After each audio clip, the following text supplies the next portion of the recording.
अपनी कार के वाइपर की स्पीड बढ़ाई, लेकिन घने कोहरे और बारिश की वजह से विजिबिलिटी लगभग शून्य थी। तभी पिछली सीट से राहुल बड़बड़ाया, यार मैंने कहा था शॉर्टकट नहीं लेते हैं। अब देख, साला जीपीएस भी सिग्नल छोड़ रहा है। फ्रंट सीट पर बैठे समीर ने रियर व्यू मिरर में राहुल को देखा। चुप बैठना, शॉर्टकट दिखा रहा था मैप में, 20 किलोमीटर कम हो रहे थे। समीर के बगल में बैठा विक्रम खामोश था। वह खिड़की से बाहर उस घने जंगल को घूर रहा था जो हेडलाइट की रोशनी में किसी काली दीवार जैसा लग रहा था। अचानक विक्रम बोला, गाड़ी रोको भाई। समीर ने ब्रेक दबाया। टायर्स गीली सड़क पर फिसले। अब क्या हुआ? विक्रम ने कहा। इंजन से धुआं निकल रहा है। तीनों दोस्त गाड़ी से नीचे उतरे। बोनट खोलते ही भाप का एक बादल उनके चेहरों पर आया। रेडिएटर पाइप फट चुका था। घने जंगल के बीच सुनसान सड़क पर, जहां दूर दूर तक कोई इंसानी बस्ती नहीं थी, उनकी गाड़ी खराब हो चुकी थी। राहुल ने हाथ झटकते हुए कहा, गई भैंस पानी में। अब क्या, यहाँ शेर चीते खा जाएंगे या ठंड मार डालेगी, हमें पता नहीं। तभी विक्रम ने उंगली से इशारा किया। वहां देखो, एक लाइट जल रही है। सड़क से नीचे उतरकर जंगल के थोड़ा अंदर पेड़ों के झुरमुट के बीच एक पुराना सा घर दिखाई दे रहा था। उसके बरामदे में एक लालटेन टिमटिमा रही थी। घर पुराना था, मिट्टी और पत्थर का बना, जिस पर खपरेल छत थी। चलो वहां चलते हैं, शायद वहां कोई मदद मिल जाए। चारों तरफ अजीब सी शांति थी, ऐसी शांति जो कानों में चुभती है। सिर्फ बारिश की टप टप और झींगुरों की आवाज थी। समीर ने लकड़ी का भारी दरवाजा खटखटाया। काफी देर बाद दरवाजा चरमराते हुए खुला। सामने एक बुजुर्ग व्यक्ति खड़ा था, हाथ में लालटेन, चेहरे पर झुर्रियां और आंखों में एक अजीब सा खालीपन। कौन? उसकी आवाज सूखी और कर्कश थी। बाबा, हमारी गाड़ी खराब हो गई है, बारिश बहुत तेज है, क्या हम सुबह तक यहाँ रुक सकते हैं? समीर ने विनती करते हुए कहा। बुजुर्ग ने तीनों को ऊपर से नीचे तक देखा। फिर उसने बिना कुछ कहे दरवाजा पूरा खोल दिया। आ जाओ, लेकिन एक शर्त है। तीनों अंदर आ गए। अंदर का माहौल बाहर से भी ज्यादा ठंडा था। राहुल ने पूछा, क्या शर्त है बाबा? अपनी जैकेट को कसते हुए। बुजुर्ग ने लालटेन को टेबल पर रखा और उनकी आंखों में झांका। इस घर के 3 कमरे हैं, 2 में तुम सो सकते हो, लेकिन जो सीढ़ियों के नीचे वाला कमरा है, जिसका दरवाजा काले रंग का है, उसे मत खोलना। और रात को अगर कोई तुम्हें तुम्हारे नाम से पुकारे तो जवाब मत देना, चाहे आवाज कितनी भी जानी पहचानी क्यों ना हो। विक्रम और समीर ने एक दूसरे को देखा और हल्की हंसी दबा ली। समीर ने कहा, जी बाबा, ठीक है, हमें बस छत चाहिए। बुजुर्ग उन्हें 2 कमरों के पास छोड़कर चला गया। उसने कहा कि वह पीछे के हिस्से में रहता है। समीर अकेला एक कमरे में सोया था। रात के 2 बजे थे। बाहर बारिश और तेज हो गई थी। अचानक समीर को लगा कि किसी ने उसका नाम पुकारा।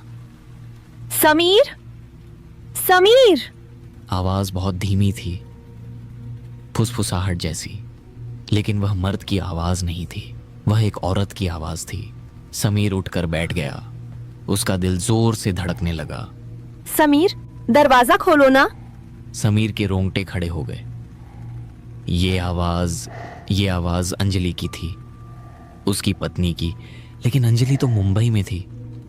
ये नामुमकिन था। उसने खुद को समझाया, ये कैसे हो सकता है? मैं थक गया हूँ, शायद इसीलिए। तभी बगल के कमरे से राहुल के चिल्लाने की आवाज आई। अबे विक्रम, सो जाना चुपचाप।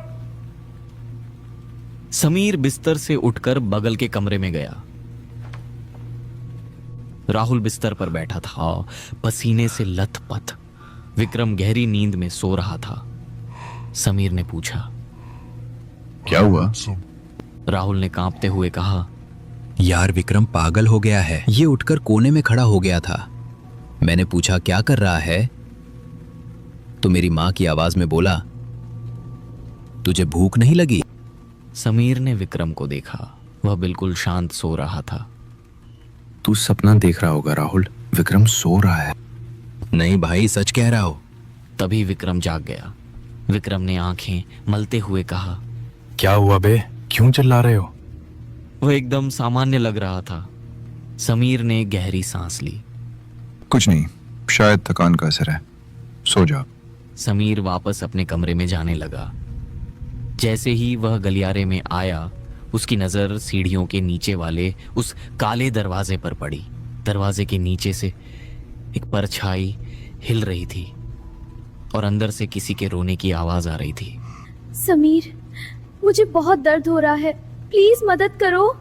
फिर वही आवाज, अंजलि की आवाज, इतनी साफ, इतनी दर्दनाक कि समीर का तर्क जवाब दे गया। क्या पता अंजलि ने उसे सरप्राइज देने के लिए फॉलो किया हो, क्या पता उनका एक्सीडेंट हो गया हो। इंसानी दिमाग डर में सबसे पहले तर्क खोता है। समीर उस काले दरवाजे की तरफ बढ़ा। उसने कांपती आवाज में पूछा, अंजलि, तुम अंदर हो? अंदर से आवाज आई, हाँ समीर, बूढ़े ने मुझे बंद कर दिया है, खोलो ना। समीर का हाथ दरवाजे की कुंडी पर गया। बूढ़े की चेतावनी उसके दिमाग में गूंजी, जवाब मत देना। लेकिन उसकी पत्नी का रोना उस चेतावनी पर भारी पड़ रहा था।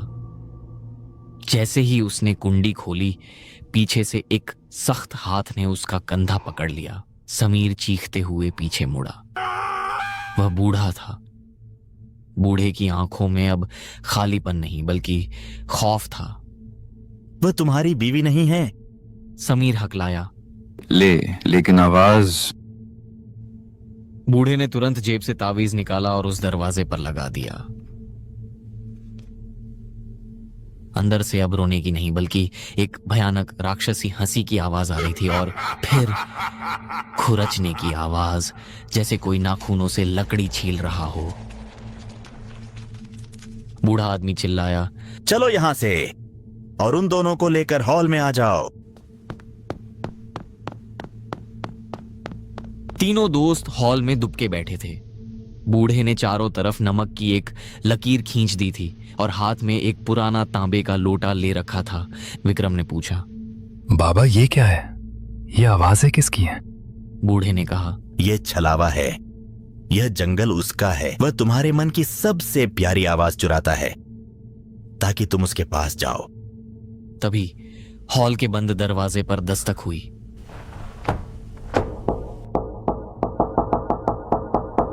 बाहर से विक्रम की आवाज आई, अरे राहुल, समीर, दरवाजा खोलो यार, मैं बाहर रह गया। तुम लोग अंदर किसके साथ हो? हॉल में सन्नाटा छा गया।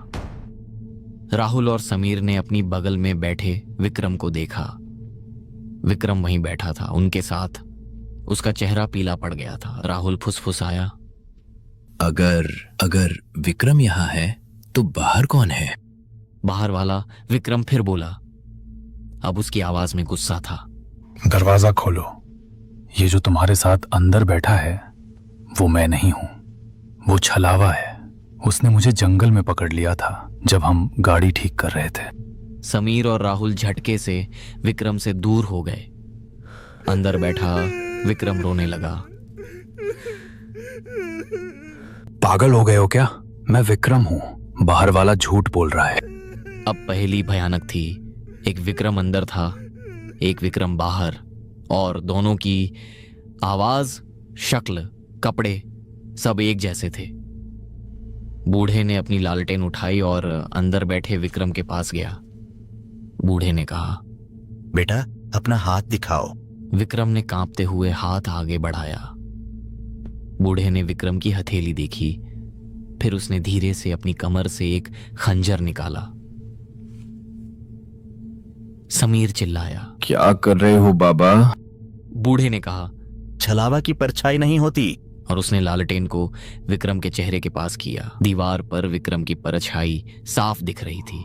बूढ़े ने राहत की सांस ली और कहा, यह असली है, बाहर वाला झूठ है। तभी बाहर वाले विक्रम ने हंसना शुरू कर दिया। वह हंसी इंसान की नहीं थी, वह ऐसी थी जैसे सूखे पत्तों के टूटने की आवाज हो। होशियार हो बुड्ढे। और फिर छत के ऊपर से दौड़ने की आवाज आने लगी, जैसे कोई भारी जानवर 4 पैरों पर दौड़ रहा हो। आवाजें पूरे घर के चारों तरफ घूमने लगी, कभी खिड़की पर खटखट, कभी रोशनदान से सांस लेने की आवाज। तभी बूढ़े ने कहा, वो अंदर आने की कोशिश कर रहा है। सवेरे तक कोई इस घेरे से बाहर नहीं निकलेगा। रात अंतहीन लग रही थी। हर थोड़ी देर में बाहर से अलग अलग आवाजें आती। कभी समीर की माँ उसे खाना खाने बुलाती, कभी राहुल की गर्लफ्रेंड उसे गाली देती। वो चीज उनके दिमाग से खेल रही थी। करीब 4 बजे सब कुछ शांत हो गया। बारिश रुक गई। राहुल ने फुसफुसाते हुए कहा, शायद चला गया। वह पेशाब करने के लिए उठना चाहता था। बाबा, मैं बस कोने तक हुआ हूं। बूढ़ा चिल्लाया, नहीं। लेकिन तब तक राहुल नमक के घेरे से थोड़ा सा बाहर पैर निकाल चुका था। जैसे ही उसका पैर घेरे से बाहर गया, ऊपर अंधेरे से एक लंबा काला हाथ नीचे आया।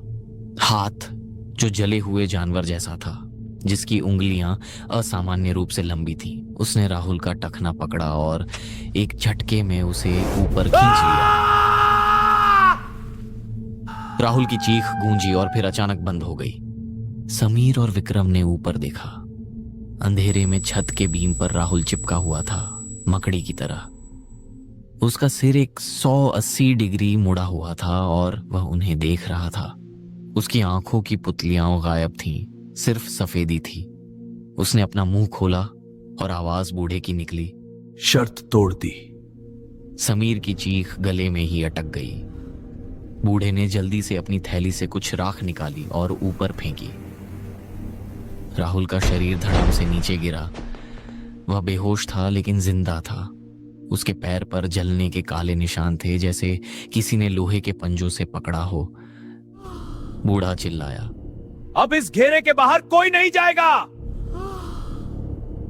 सुबह 6 बजे सूरज की पहली किरण खिड़की से अंदर आई। बाहर पक्षियों के चहचहाने की आवाज आने लगी। रात का वह भारीपन अचानक गायब हो गया था, जैसे कभी कुछ हुआ ही ना हो। बूढ़े ने दरवाजा खोला। अब तुम जा सकते हो, वह धूप में नहीं आता। तीनों दोस्त लड़खड़ाते हुए बाहर निकले। राहुल को चलने में दिक्कत हो रही थी। उनकी गाड़ी का बोनट खुला था, लेकिन रेडिएटर पाइप ठीक था। इंजन बिल्कुल सही सलामत था। समीर ने हकलाते हुए कहा, ये कैसे मुमकिन है? कल रात तो ये खराब थी। बूढ़ा दरवाजे पर खड़ा होकर उन्हें देख रहा था। उसने धीमी आवाज में कहा, गाड़ी कभी खराब नहीं थी बेटा। उसने बस तुम्हें रुकने का कारण दिया था। वह दिमाग से खेलता है। जो तुम देखना चाहते हो वही दिखाता है। तीनों जल्दी से गाड़ी में बैठे। समीर ने एक्सीलरेटर दबाया और पीछे मुड़कर नहीं देखा।